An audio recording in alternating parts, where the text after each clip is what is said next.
Everybody. My name is known across social media as DBpsychology. I'm going to try this blog again. So psychopaths. Now, the reason I was saying that I write about blogs like this is to give people basic information so that you can, if you need to, protect yourself or at least get informed. We all love psychopaths. I don't know, people have a fascination with them. I don't know what it is. I think possibly because the media has pushed it out to extremes, and when I say the media, I'm talking about television and films, the likes of Hannibal Lecter, or I believe Dexter is another series. It's a TV series. Now, the media pushes it out to extremes. They're going to exaggerate what it goes on with a psychopath. Psychopaths, yes, can be serial killers, but it is a very, very, very small percentage of psychopaths that can be a serial killer or turn into a serial killer. Usually about 1% of psychopaths can in fact be serial killers.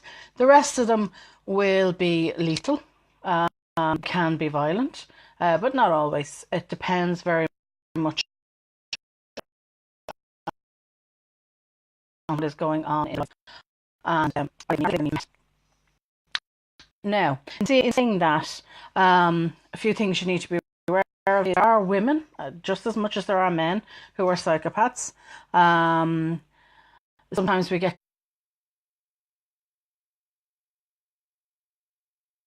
confused between a psychopath, a narcissist, and a sociopath. All three are known as the dark triad. They are all equally lethal. You need to be aware of who they are, what they are, and what they're capable of, so you can protect yourself. Now, in saying that, psychopaths are on, we think of them as being on a spectrum. It's very hard to study them because they're very hard to get a hold of, to actually study. There isn't any compulsory therapy in Ireland and the UK if they go into the system. So a lot of the studies would come out of America, things like that, where, it's compulsory to have therapy and to study them. Now, so they can be on a spectrum. So somebody can have, psychopathic tendencies and yet not be a psychopath, a full-blown psychopath.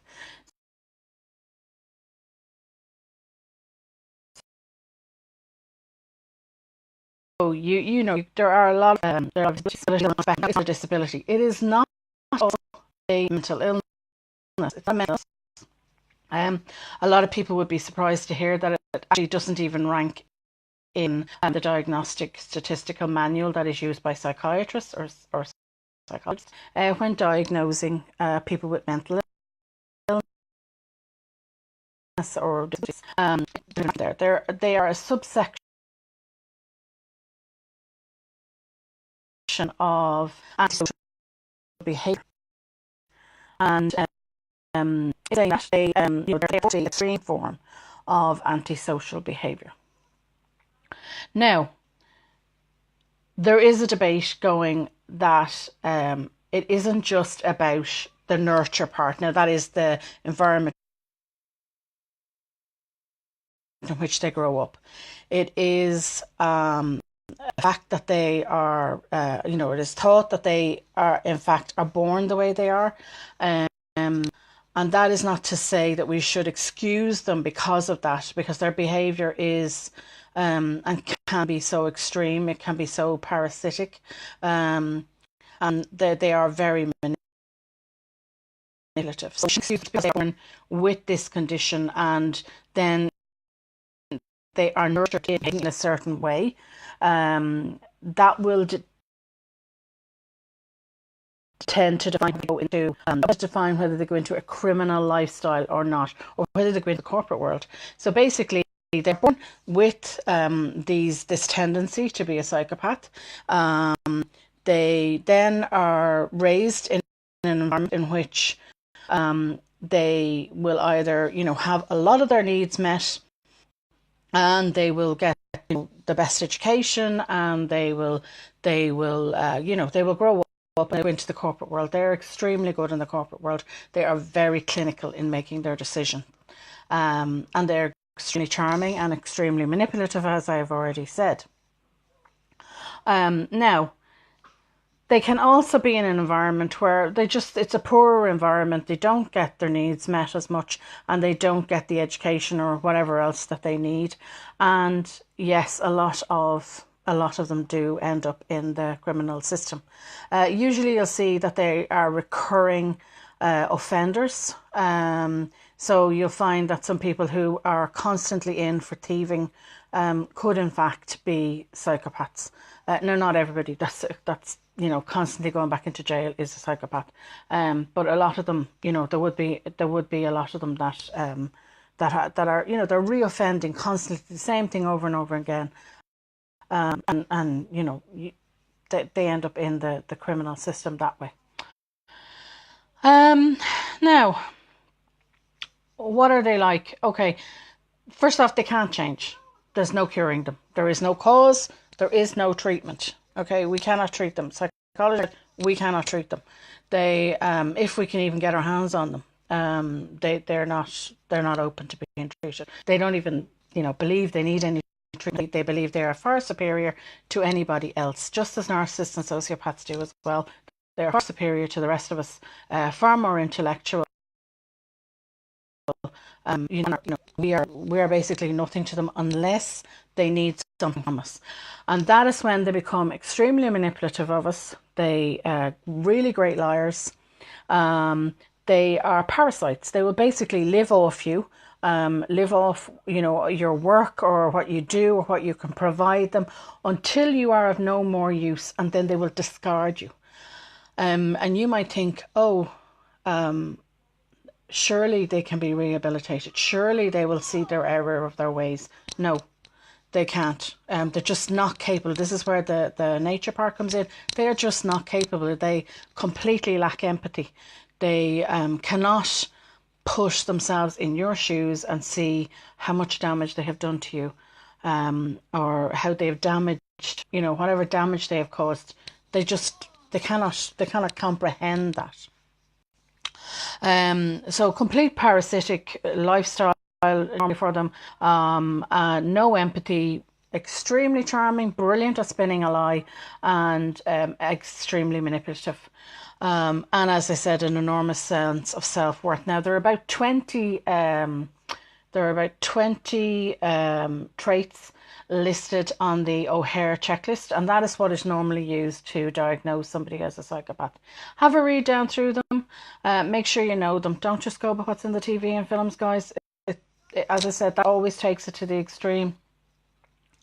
And as I said, they're not actually listed in the Diagnostic Statistical Manual unless you look under antisocial behaviour.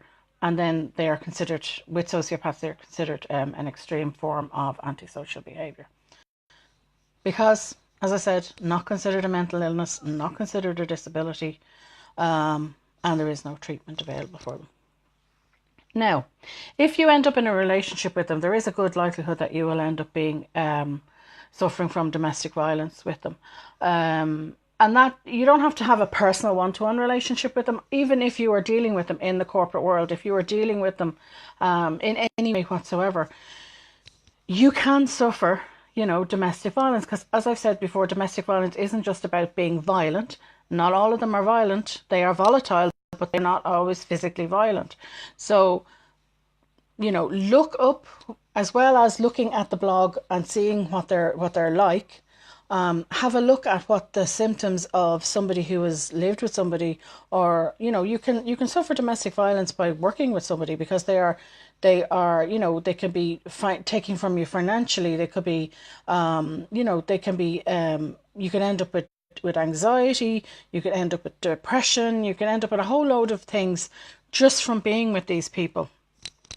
So have a look at that. Have a look at those symptoms. Have a look at think about, have I been affected by somebody like that? The main point of this morning's blog is to give you information good basic information, so that if you do come across, as I said, they are the dark triad, part of the dark triad. So if you do come across somebody who is a psychopath, a narcissist, or a sociopath, you have ways of spotting them, and you have ways of protecting yourself. So therefore, you can try and avoid them. If you have had the unfortunate, incident of being tied up with them, you do need therapy. You're going to definitely need therapy after having dealt with them. For the most part, most people don't even realise that they've dealt with a psychopath, narcissist, or sociopath until the whole event is over, until you've extradited yourself from the situation, and then you have time to think, and you realise, oh, I've been manipulated, I've been lied to, somebody has taken my work, maybe my credit for my work, or they've taken my assets, or whatever it is they've taken from you. They're parasites, so they will take everything, emotionally, physically. You will hand it over to them, and you will think it's okay to hand it over to them. You will think it's okay to hand them credit for your work. That they will manipulate their way up the corporate ladder to be in charge. And people think that it's okay to do that when they're with them. It's when you're out of that situation, it's when you realize what has really happened to you, and that's when you need to go and get therapy. So I would say to you, please take care. In a few weeks, I do have a blog coming out about narcissists, and after that, I do have the blog about sociopaths. So check them out. As I said at the start, they're only for information. They are, a means to separate, the reality of dealing with somebody like this from the television version or film version of dealing with somebody like this. They're not all serial killers. By 99% of them would in fact be just people you'd meet in everyday life, and you wouldn't even realise you've dealt with one until afterwards, maybe. If you're lucky, you'll never meet one. So I'll leave it at that, and enjoy the rest of your week, and I'll see you all next week. Goodbye.